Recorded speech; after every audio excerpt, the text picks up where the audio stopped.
Hello and welcome to Book 2, Chapter 1. Her presentation in the temple.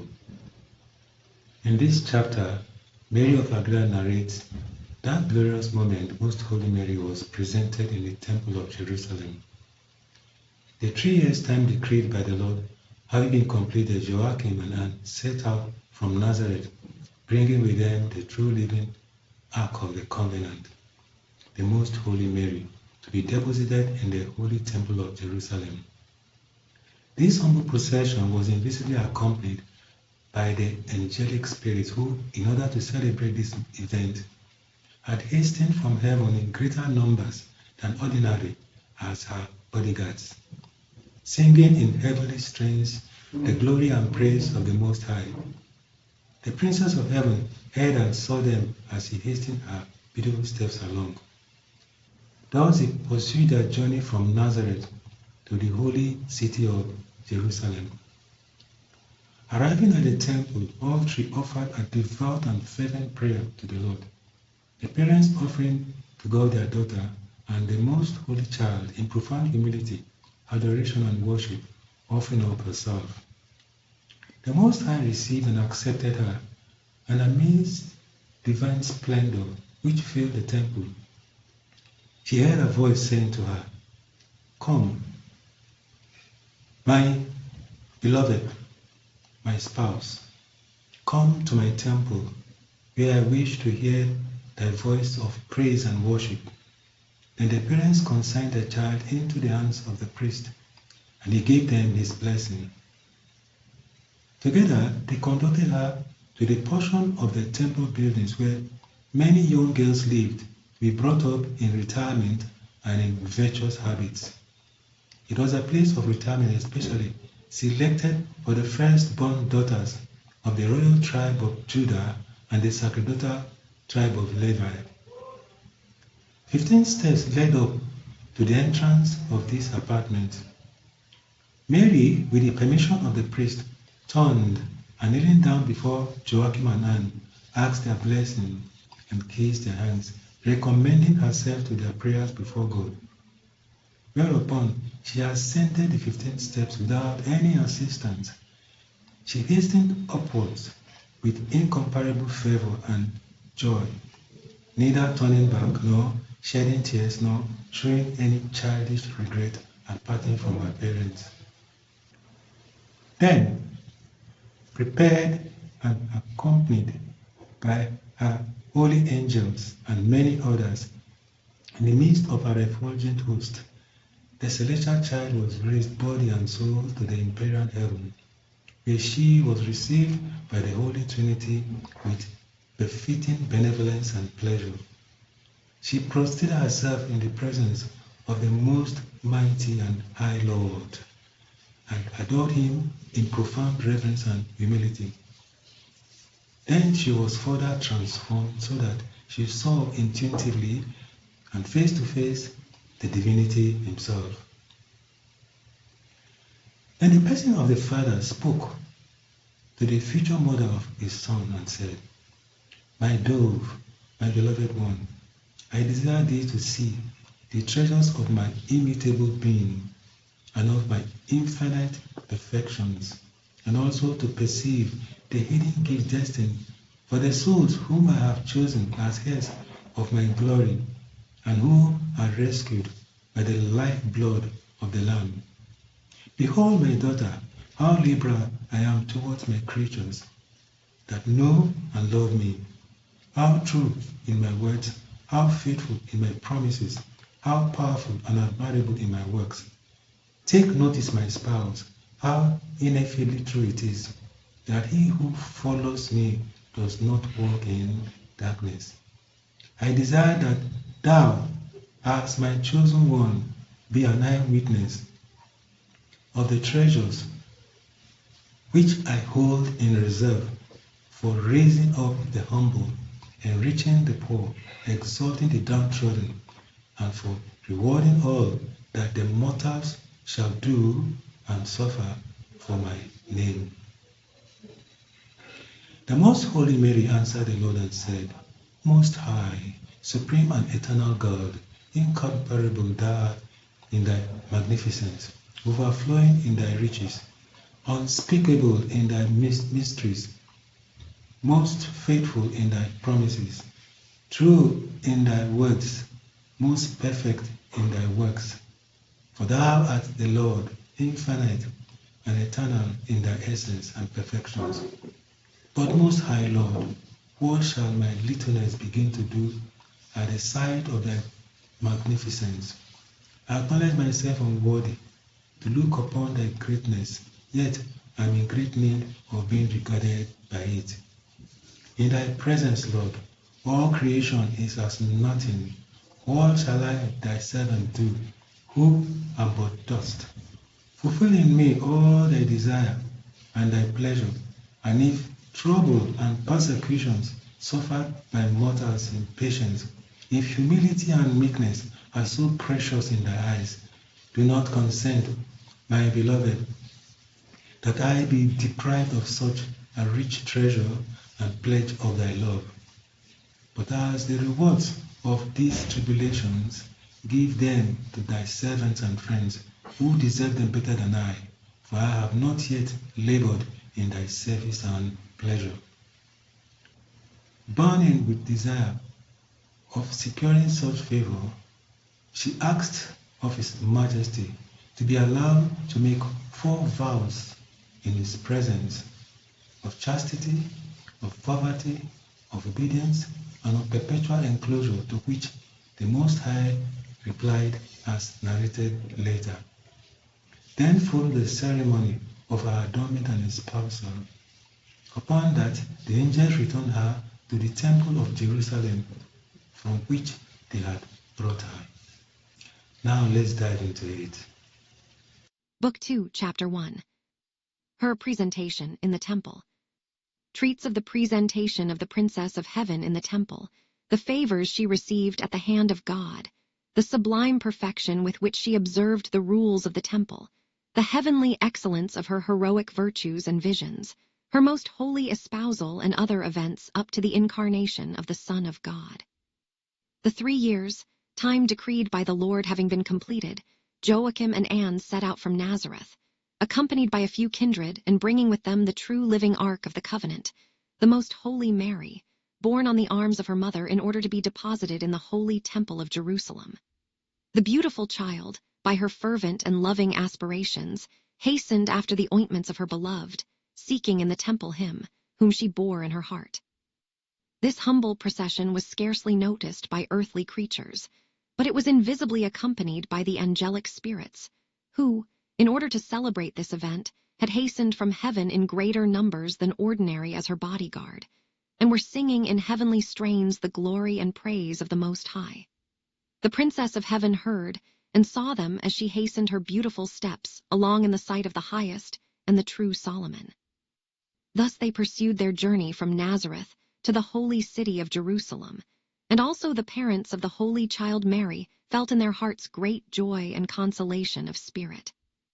They arrived at the holy temple, and the blessed Anne on entering took her daughter and mistress by the hand, accompanied and assisted by Saint Joachim. All 3 offered a devout and fervent prayer to the Lord, the parents offering to God their daughter, and the most holy child, in profound humility, adoration, and worship, offering up herself. She alone perceived that the Most High received and accepted her, and amid divine splendor which filled the temple, she heard a voice saying to her, "Come, my beloved, my spouse, come to my temple, where I wish to hear thy voice of praise and worship." Having offered their prayers, they rose and betook themselves to the priest. The parents consigned their child into his hands, and he gave them his blessing. Together they conducted her to the portion of the temple buildings, where many young girls lived to be brought up in retirement and in virtuous habits, until old enough to assume the state of matrimony. It was a place of retirement especially selected for the first, born daughters of the royal tribe of Judah and the sacerdotal tribe of Levi. 15 stairs led up to the entrance of these apartments. Other priests came down these stairs in order to welcome the blessed child Mary.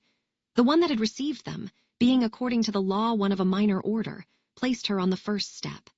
Mary, with his permission, turned and kneeling down before Joachim and Anne, asked their blessing and kissed their hands, recommending herself to their prayers before God. The holy parents in tenderest tears gave her their blessing, whereupon she ascended the 15 stairs without any assistance. She hastened upward with incomparable fervor and joy, neither turning back, nor shedding tears, nor showing any childish regret at parting from her parents.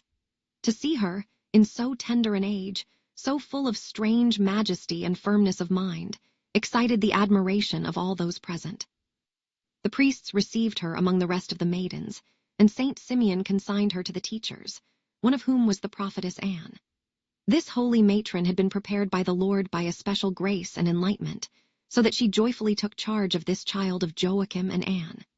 She considered the charge a special favor of divine providence, and merited by her holiness and virtue to have her as a disciple, who was to be the mother of God and mistress of all the creatures. Sorrowfully her parents Joachim and Anne retraced their journey to Nazareth, now poor as deprived of the rich treasure of their house. But the Most High consoled and comforted them in their affliction. The holy priest Simeon, although he did not at this time know of the mystery enshrined in the child Mary, obtained great light as to her sanctity and her special selection by the Lord. Also the other priests looked upon her with great reverence and esteem. In ascending the 15 stairs the child brought to fulfillment that which Jacob saw happening in sleep, for here too were angels ascending and descending, the ones accompanying, the others meeting their queen as she hastened up, whereas at the top God was waiting in order to welcome her as his daughter and spouse. She also felt by the effects of the overflowing love that this truly was the house of God and the portal of heaven. The child Mary, when brought to her teacher, knelt in profound humility before her and asked her blessing. She begged to be admitted among those under her direction, obedience, and counsel, and asked her kind forbearance in the labor and trouble which she would occasion. The prophetess Anne, her teacher, received her with pleasure, and said to her, "My daughter, thou shalt find in me a helpful mother, and I will take care of thee and of thy education with all possible solicitude." Then the holy child proceeded to address herself with the same humility to all the maidens which were then present. Each one she greeted and embraced, offering herself as their servant and requesting them, as older and more advanced than she in the duties of their position, to instruct and command her. She also gave them thanks, that without her merit they admitted her to their company. When the heavenly child Mary had dismissed her parents and entered upon her life in the temple, her teacher assigned to her a place among the rest of the maidens, each of whom occupied a large alcove or little room. The Princess of Heaven prostrated herself on the pavement, and remembering that it was holy ground and part of the temple, she kissed it. In humble adoration, she gave thanks to the Lord for this new benefit, and she thanked even the earth for supporting her and allowing her to stand in this holy place, for she held herself unworthy of treading and remaining upon it. Then she turned toward her holy angels and said to them, "Celestial princes, messengers of the Almighty, most faithful friends and companions, I beseech you with all the powers of my soul to remain with me in this holy temple of my Lord, and as my vigilant sentinels, reminding me of all that I should do, instructing me and directing me as the teachers and guides of my actions, so that I may fulfill in all things the perfect will of the Most High, give pleasure to the holy priests, and obey my teacher and my companions." And addressing in particular those whom I mentioned above as the 12 angels of the Apocalypse, she said, "And I beseech you, my ambassadors, if the Almighty permit you, go and console my holy parents in their affliction and solitude." While the 12 angels executed her command, Mary remained with the others in heavenly conversation. She began to feel a supernal influence of great power and sweetness, spiritualizing her and elevating her in burning ecstasy, and immediately the Most High commanded the seraphim to assist in illumining and preparing her most holy soul. Instantly she was filled with a divine light and force, which perfected and proportioned her faculties in accordance with the mysteries now to be manifested to her. Thus prepared and accompanied by her holy angels and many others, in the midst of a refulgent host, the celestial child was raised body and soul to the empyrean heaven, where she was received by the Holy Trinity with befitting benevolence and pleasure. She prostrated herself in the presence of the most mighty and high Lord, as she was wont to do in all her visions, and adored him in profound reverence and humility. Then she was further transformed by new workings of divine light, so that she saw, intuitively and face to face, the divinity itself. This was the second time that it manifested itself to her in this intuitive manner during the first 3 years of her life. By no human tongue or any sensible faculty could the effects of this vision and participation of the divine essence ever be described. The person of the Father spoke to the future mother of his Son, and said, "My dove, my beloved one, I desire thee to see the treasures of my immutable being and of my infinite perfections, and also to perceive the hidden gifts destined for the souls, whom I have chosen as heirs of my glory and who are rescued by the life, blood of the Lamb. Behold, my daughter, how liberal I am toward my creatures that know and love me, how true in my words, how faithful in my promises, how powerful and admirable in my works. Take notice, my spouse, how ineffably true it is, that he who follows me does not walk in darkness. I desire that thou, as my chosen one, be an eye, witness of the treasures which I hold in reserve for raising up the humble, enriching the poor, exalting the downtrodden, and for rewarding all that the mortals shall do and suffer for my name." Other great mysteries were shown to the Holy Child in this vision of the divinity. For as the object presented to the soul in such repeated intuitive visions is infinite, that which remains to be seen will always remain infinite, and will excite greater and greater wonder and love in the one thus favored. The most holy Mary answered the Lord and said, "Most high, supreme, and eternal God, incomprehensible thou art in thy magnificence, overflowing in thy riches, unspeakable in thy mysteries, most faithful in thy promises, true in thy words, most perfect in thy works, for thou art the Lord, infinite and eternal in thy essence and perfections. But, most high Lord, what shall my littleness begin to do at the sight of thy magnificence? I acknowledge myself unworthy to look upon thy greatness, yet I am in great need of being regarded by it. In thy presence, Lord, all creation is as nothing. What shall I thy servant do, who am but dust? Fulfill in me all thy desire and thy pleasure, and if trouble and persecutions suffered by mortals in patience, if humility and meekness are so precious in thy eyes, do not consent, O my beloved, that I be deprived of such a rich treasure and pledge of thy love. But as the rewards of these tribulations, give them to thy servants and friends, who deserve them better than I, for I have not yet labored in thy service and pleasure."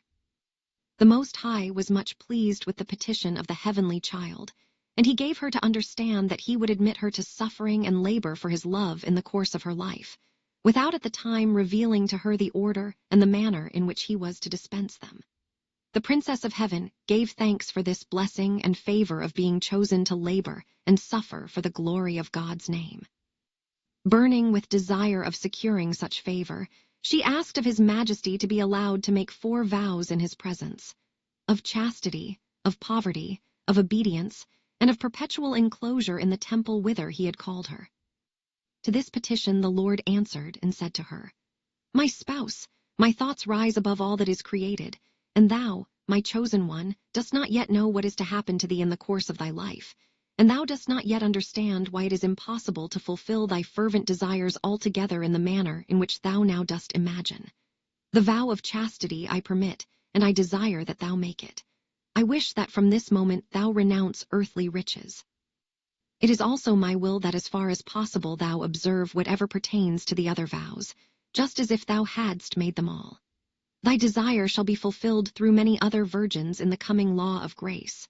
For, in order to imitate thee and to serve me, they will make these same vows and live together in community, and thou shalt be the mother of many daughters."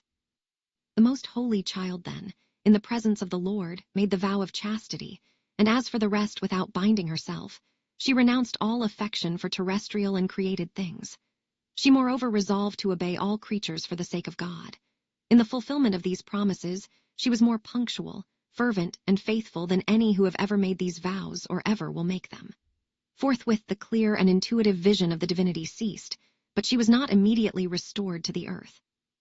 For, remaining in the empyrean heaven, she enjoyed another, an imaginary vision of the Lord in a lower state of ecstasy, so that in connection with it, she saw other mysteries. In this secondary and imaginary vision, some of the seraphim closest to the Lord approached her, and by his command adorned and clothed her in the following manner.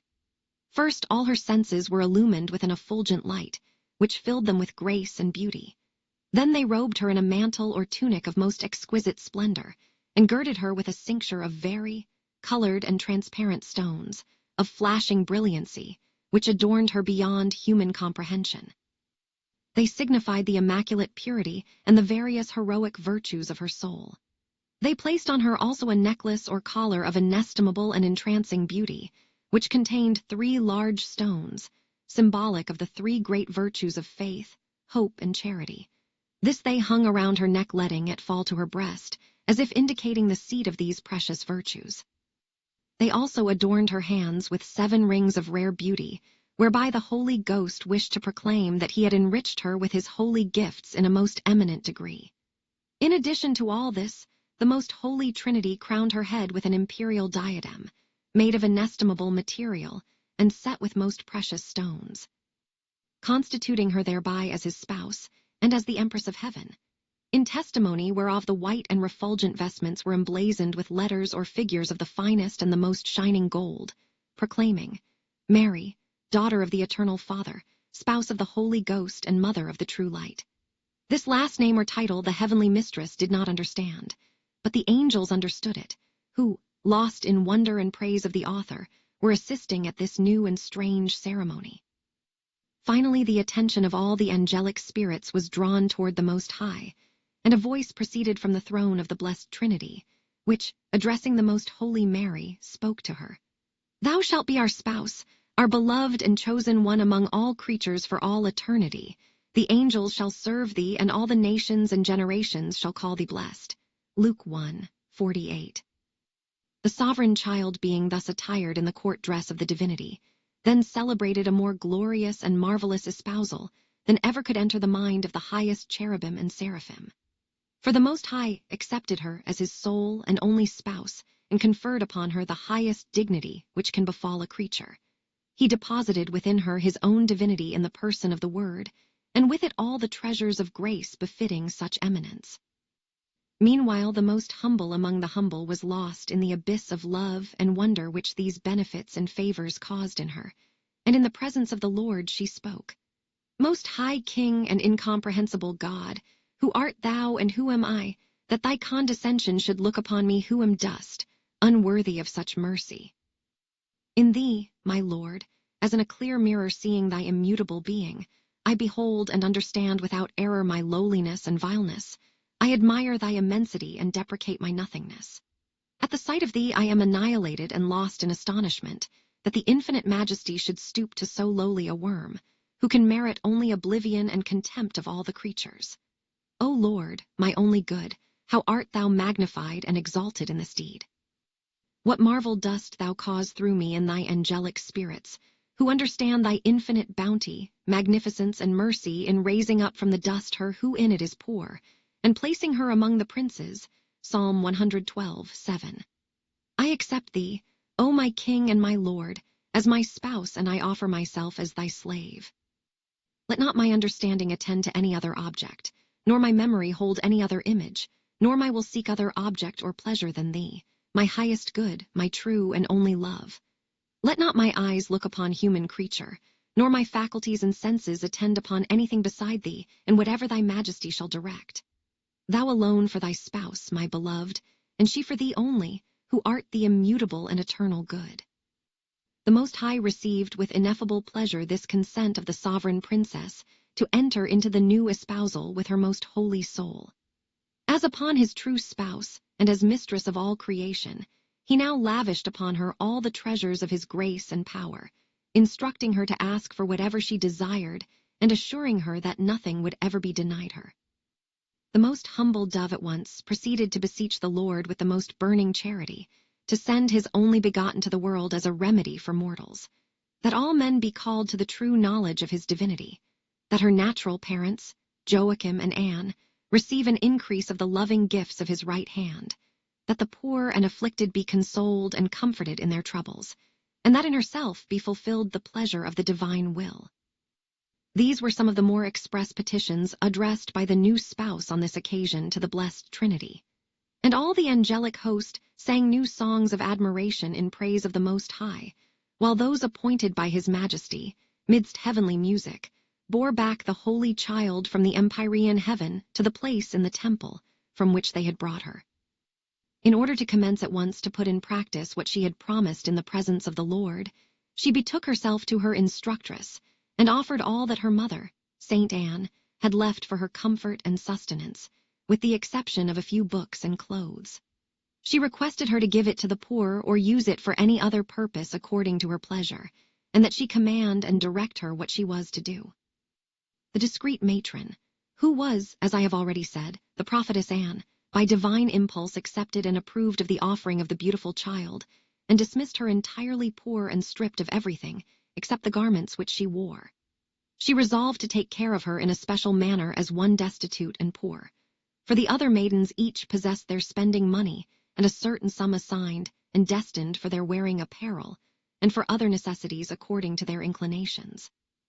The holy matron, having first consulted the high priest, also gave to the sweetest child a rule of life. By thus despoiling and resigning herself, the queen and mistress of creation obtained a complete freedom and detachment from all creatures and from her own self, neither possessing nor desiring anything except only the most ardent love of God and her own abasement and humiliation. Words of the Queen. The Virgin Mary speaks to Sister Mary of Agreda, Spain. My daughter, among the great and ineffable favors of the Omnipotent in the course of my life, was the one which thou hast just learned and described. For by this clear vision of the divinity and of the incomprehensible essence I acquired knowledge of the most hidden sacraments and mysteries, and in this adornment and espousal I received incomparable blessings, and felt the sweetest workings of the divinity in my spirit. My desire to take the 4 vows of poverty, obedience, chastity, and enclosure pleased the Lord very much, and I merited thereby that the God-fearing in the Church and in the law of grace are drawn to live under these vows, as is the custom in the present time. This was the beginning of that which you religious practice now, fulfilling the words of David in the 44th Psalm. After her shall virgins be brought to the king, for the Lord ordained that my aspirations be the foundation of religious life and of the evangelical law. I fulfilled entirely and perfectly all that I proposed to the Lord, as far as was possible in my state of life. Never did I look upon the face of a man, not even on that of my husband Joseph, nor on that of the angels, when they appeared to me in human form, though I saw and knew them all in God. Never did I incline toward any creature, rational or irrational, nor toward any human operation or tendency. But in all things I was governed by the Most High, either directly by himself or indirectly through the obedience, to which I freely subjected myself. Be careful, therefore, my daughter, and fear so dreadful a danger. By divine assistance of grace raise thyself above thyself, never permitting thy will to consent to any disorderly affection or movement. I wish thee to consume thyself in dying to thy passions, and in becoming entirely spiritualized, so that having extinguished within thee all that is of earth, thou mayest come to lead an angelic life and conversation. In order to deserve the name of spouse of Christ, thou must pass beyond the limits and the sphere of a human being and ascend to another state and divine existence. Although thou art earth, thou must be a blessed earth, without the thorns of passion, one whose fruit is all for the Lord, its master. If thou hast for thy spouse that supreme and mighty Lord, who is the King of kings and the Lord of lords, consider it beneath thy dignity to turn thy eyes, and much more thy heart, toward such vile slaves as are the human creatures, for even the angels love and respect thee for thy dignity as spouse of the Most High. If even among men it is held to be a daring and boundless insolence in a plebeian to cast longing eyes upon the spouse of a prince, what a crime would it be to cast them on the spouse of the heavenly and omnipotent King? And it would not be a smaller crime if she herself would receive and consent to such familiarity. Consider and assure thyself that the punishment reserved for this sin is inconceivably terrible, and I do not show it to thee visibly, lest thou perish in thy weakness. I wish that for thee my instructions suffice to urge thee to the fulfillment of all I admonish, and to imitate me as my disciple, as far as thy powers go. Be also solicitous in recalling this instruction to the mind of thy nuns, and in seeing that they live up to it. My daughter, the greatest happiness, which can befall any soul in this mortal life, is that the Almighty call her to his house consecrated to his service. For by this benefit he rescues the soul from a dangerous slavery and relieves her of the vile servitude of the world, where, deprived of true liberty, she eats her bread in the sweat of her brow. Who is so dull and insipid as not to know the dangers of the worldly life, which is hampered by all the abominable and most wicked laws and customs introduced by the astuteness of the devil and the perversity of men? The better part is religious life and retirement. In it is found security. Outside is a torment and a stormy sea, full of sorrow and unhappiness. Through the hardness of their heart and the total forgetfulness of themselves, men do not know this truth and are not attracted by its blessings. But thou, O soul, be not deaf to the voice of the Most High. Attend and correspond to it in thy actions. I wish to remind thee that one of the greatest snares of the demon is to counteract the call of the Lord, whenever he seeks to attract and incline the soul to a life of perfection in his service. Even by itself, the public and sacred act of receiving the habit and entering religion, although it is not always performed with proper fervor and purity of intention, is enough to rouse the wrath and fury of the infernal dragon and his demons. For they know that this act tends not only to the glory of the Lord and the joy of the holy angels, but that religious life will bring the soul to holiness and perfection. It very often happens that they who have received the habit with earthly and human motives are afterwards visited by divine grace, which perfects them and sets all things aright. If this is possible even when the beginning was without a good intention, how much more powerful and efficacious will be the light and influence of grace and the discipline of religious life, when the soul enters under the influence of divine love and with a sincere and earnest desire of finding God and of serving and loving him.